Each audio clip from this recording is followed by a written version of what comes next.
Hola, hola, somos el grupo 2 y en este video explicaremos el procedimiento que seguimos para resolver tablas de frecuencia utilizando datos reales obtenidos de una tesis del repositorio académico. Nuestro trabajo se centró en analizar la competencia Convive y Participa democráticamente en la búsqueda del bien común en niños de 4 años de la institución educativa número 1733, Mi Mundo Maravilloso de Trujillo. Más que enfocarnos solo en los resultados, en esta exposición mostraremos paso a paso cómo organizamos los datos, calculamos los rangos, también calcularemos los baremos y con ello la amplitud, así como también realizaremos la elaboración de las tablas de frecuencia para poder interpretar correctamente la información. Paso 1. Selección de la tesis e instrumento. Primero, seleccionamos una tesis del repositorio académico relacionada con estrategias lúdicas y convivencia democrática. Luego, identificamos el instrumento utilizado en esa investigación, el cual fue una ficha de observación estructurada con 20 ítems. Cada ítem fue evaluado mediante una escala tipo Likert de 5 niveles. Dentro de los 5 niveles tenemos al primer nivel, que es nunca, que posee un valor 1. Nivel 2, que es casi nunca, que tiene el valor 2. Nivel 3, que es a veces, que posee el valor 3. El nivel 4, que es casi siempre, que tiene el valor 4. Y el nivel 5, que es siempre, que posee el valor 5. Esto fue fundamental porque nos permitió trabajar con datos numéricos reales para aplicar procedimientos estadísticos. Paso 2. Organización de la base de datos. Después, organizamos la información en una base de datos, utilizando la muestra de 10 niños de 4 años considerada en la tesis. Colocamos a cada estudiante con sus respuestas en los 20 ítems del instrumento, desde la primera persona hasta la persona número 10. Es decir, cada columna representó a un estudiante y cada fila corresponde a una pregunta o un ítem. Posteriormente, agrupamos esos 20 ítems según las 3 dimensiones de la variable. En este caso, la dimensión 1 corresponde a interactúa con todas las personas. La dimensión 2 constituye normas y asume acuerdos y leyes. Y la dimensión 3 participa en acciones que promueven el bienestar común. Luego, sumamos los puntajes obtenidos en cada dimensión por cada estudiante. Por ejemplo, en el caso del primer estudiante, en la dimensión 1, al sumar sus 6 resultados, obtuvo 24 puntos. En la dimensión 2, obtuvo 29 puntos. Y en la dimensión 3, al sumar sus 7 resultados, obtuvo 18 puntos. Finalmente, realizamos la suma total de las 3 dimensiones. En este caso, sumaríamos 24 más 29 más 18, lo que nos da un igual a 71. De esta manera, obtuvimos el puntaje total de la variable general y con ello cada una de sus dimensiones por cada niño, lo que permitió organizar correctamente los datos antes de calcular rangos, baremos y las tablas de frecuencia. Paso 3. Cálculo de valor mínimo y máximo. Para elaborar los baremos, primero identificamos cuánto podría obtener como mínimo y como máximo cada estudiante según la escala del instrumento. Recordemos que cada pregunta tiene 5 puntos posibles como valor máximo, porque la escala Likert iba desde el 1, que correspondía a nunca, hasta el 5, que correspondía a siempre. Entonces, con relación al total de la variable general, que integra las 3 dimensiones juntas, trabajaríamos con 20 preguntas en total. Por ello, si un estudiante respondiera con un valor mínimo en todas las preguntas, sería 20 por 1, lo cual nos da 20. Esto llegaría a ser el valor mínimo posible. Y si respondiera este mismo estudiante con el valor máximo en todas las preguntas, sería 20 por 5, lo cual nos da 100. Este vendría a ser el valor máximo posible. Por lo tanto, en la variable general, el valor máximo es 100 y el valor mínimo es 20. De esta manera, realizamos este mismo proceso para cada dimensión. En la dimensión 1, que corresponde a 6 preguntas, tendríamos que multiplicar 6 por 1, que el valor mínimo vendría a ser 6. Y en el caso del valor máximo sería 6 por 5, lo cual nos da 30. Entonces, el valor mínimo es 6 y el valor máximo es 30. En la dimensión 2, que conforma por 7 preguntas, el valor mínimo vendría a ser 7 por 1, que nos da como resultado 7. Y el valor máximo vendría a ser 7 por 5, que nos da como resultado 35. Entonces, el valor mínimo para la dimensión 2 es 7 y el valor máximo es 35. Y finalmente en la dimensión 3, que también contiene 7 preguntas, nos daría lo mismo que la dimensión 2. Se tendría que multiplicar 7 por 1, que nos daría 7 como valor mínimo, y 7 por 5, que nos daría 35 como valor máximo.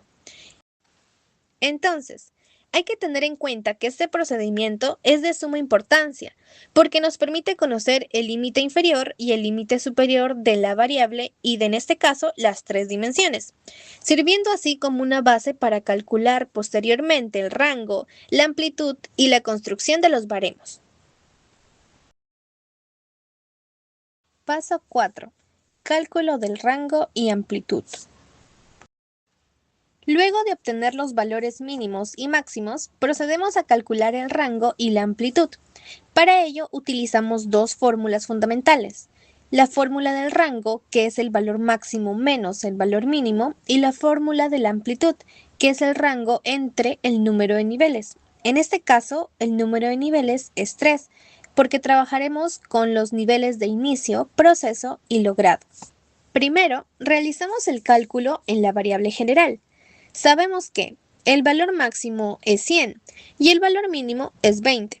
Entonces, el rango es 100 menos 20, lo que nos da 80. Ahora, calculamos la amplitud, que es 80 entre 3, lo que nos da 26,6. Esto significa que el total de puntajes debe dividirse en 3 niveles. Aunque el resultado es decimal, posteriormente se ajustarán a los intervalos. Ahora, de esta misma manera, realizamos el procedimiento en las 3 dimensiones. Primero, tenemos la dimensión 1, que sabemos que su valor máximo es 30 y su valor mínimo es 6. Entonces, el rango es 30 menos 6, lo que nos da 24. Ahora, con este 24 hallamos la amplitud al dividirlo entre 3, lo cual nos da 8. En este caso, el resultado es exacto, por lo que la distribución de intervalos resulta más uniforme. Continuamos con la dimensión número 2, en donde sabemos que el valor máximo es 35 y el valor mínimo es 7. Entonces, el rango es 35 menos 7, lo que nos da 28. Ahora calculamos la amplitud, que es 28 entre 3, lo que nos da 9,3. Y finalmente realizamos el mismo procedimiento en la dimensión 3, que el valor máximo es 35 y el valor mínimo es 7. Entonces, el rango es 35 menos 7, lo que nos da 28. Y ahora, para hallar la amplitud, es 28 entre 3, lo que nos da nuevamente 9,3. Este procedimiento es esencial porque permite conocer la distancia entre el valor mínimo y el valor máximo, lo cual nos ayudará posteriormente para construir la base de los baremos. Paso 5. Elaboración de niveles o baremos. Con la amplitud obtenida, procedemos a construir los baremos, o niveles de clasificación. Primero, trabajaremos con la variable general, en donde sabemos que el valor mínimo es 20 y la amplitud es 26,6. Aquí tomaremos solo la parte entera, que es 26. Entonces, desde el valor mínimo tendría que iniciar el intervalo. A este se le agregaría la amplitud, que es de 26.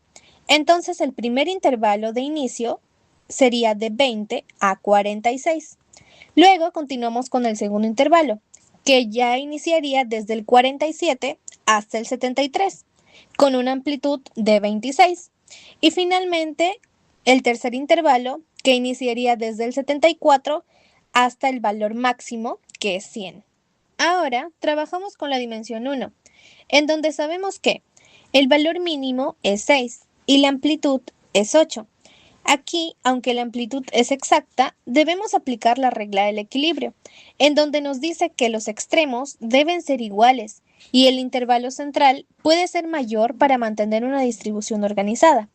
Entonces, en el intervalo de inicio, comenzaría desde el 6 hasta el 13, manteniendo este primer extremo con 8 valores. En el intervalo de proceso, comenzaría ahora desde el 14 hasta el 22, en donde este intervalo central contiene 9 valores.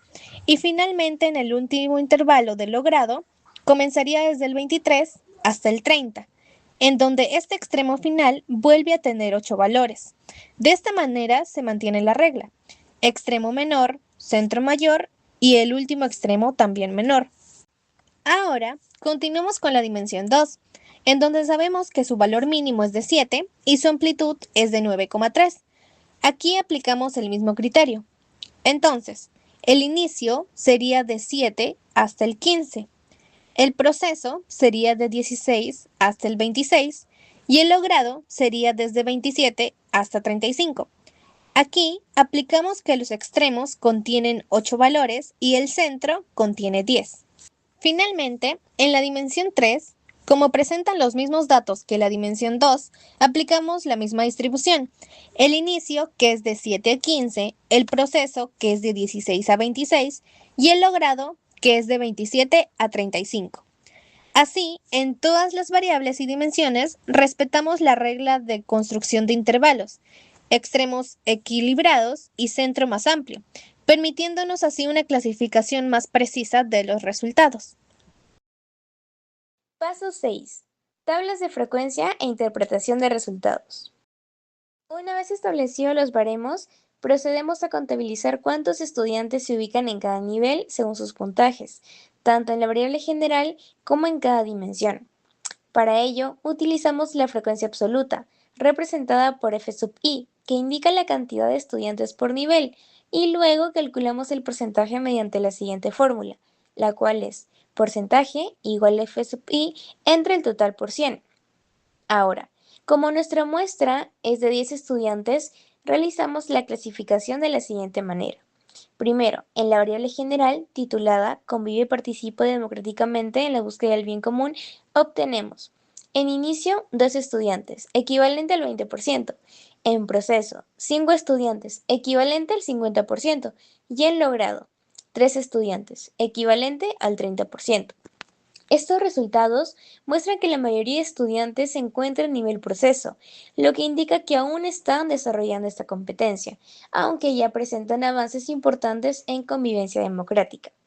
Ahora realizamos la dimensión 1, titulada Interactúa con todas las personas.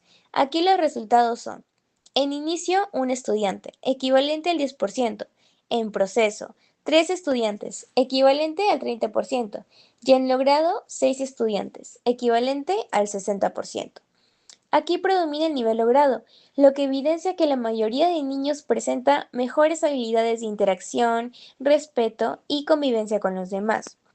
Continuamos con la dimensión 2, titulada Construye normas y asume acuerdos y leyes.